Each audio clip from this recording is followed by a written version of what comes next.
fast forward the day that I saw the Bigfoot. We get in his boat and we're motoring up the river, the Andrewski River, which flows into the Yukon above St. Mary's, Alaska.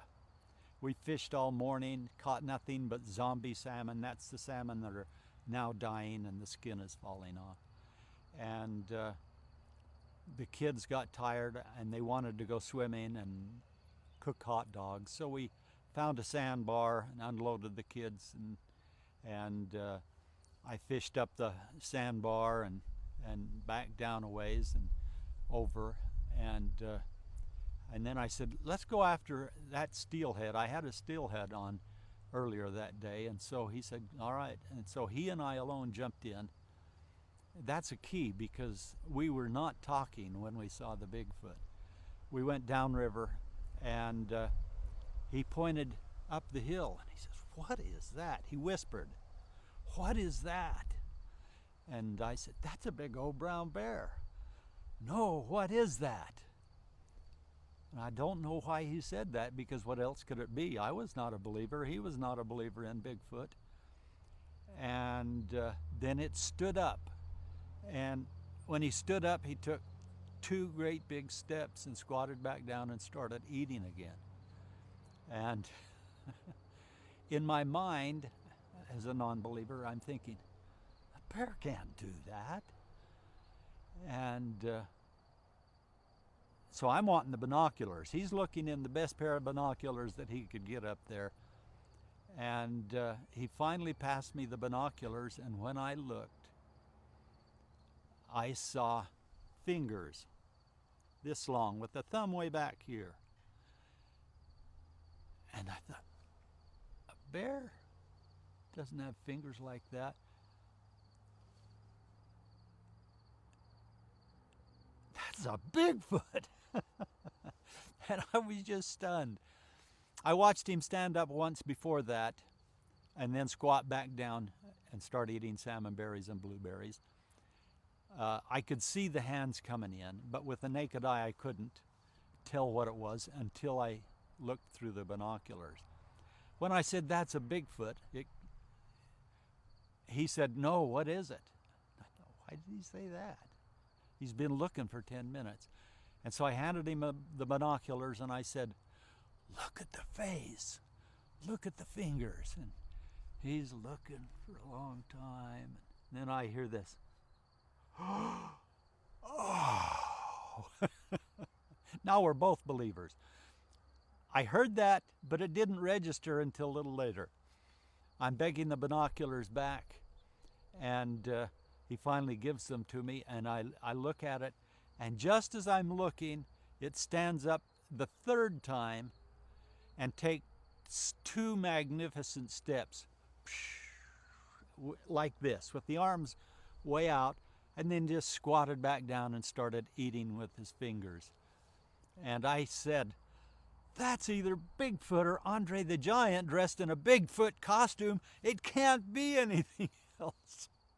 And when I said it can't be anything else, I quit whispering, raised my voice, and the big guy, that big, beautiful creature, stood up and turned and looked straight at me. I cannot tell you what that did to me. I saw gorilla wrinkles right here. I saw a nose twice as wide as mine. I saw a bare face, a bald forehead with a raised eyebrow ridge right here, no eyebrows. The hair started right on, kind of right up here on the, towards the top of his head and went all the way to his ankles. The hair started, I think, at his knuckles and went all the way down. I couldn't see hair on the fingers. And he just looked at us. You know, our eyes just locked, and my jaw hit the bottom of the boat. I was just so stunned.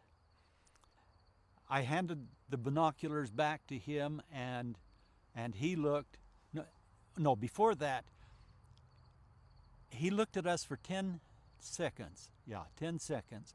And then he fell to his knees after taking 2 steps. He found just a little bit of a swale in the tundra. And that tundra the blueberries and salmonberry bushes only came up to about 6 inches below my knees. And he dropped to his knees and put his hands up like this and just fell, just kind of a slow, like a tree was falling over, and disappeared from our sight behind those salmonberry and blueberry bushes. And I couldn't believe it, because we were on a river down here and we was looking at the side hill like this, and how he could hide from us was stunning. My son-in-law said, "I can't see him. That's impossible. How come we can't see him?" Because his shoulders were about this wide, and his body was, oh, so muscular, so incredible. Not much of a neck. We could see it from the front, but from the side and the back you couldn't see it at all. His head was about twice as wide as mine.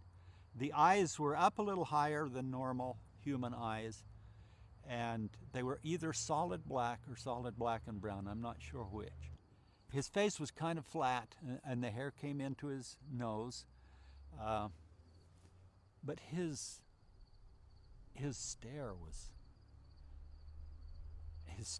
wow. Well, after about 10 seconds, he turned and knelt and laid down, and then we're trading the binoculars back and forth. I'm wanting to see him again so bad my teeth hurt. And if you look out here in the field, there's cows, and I was a cow milker, and I sang to the cows. I taught my kids to sing to the cows when they were kids.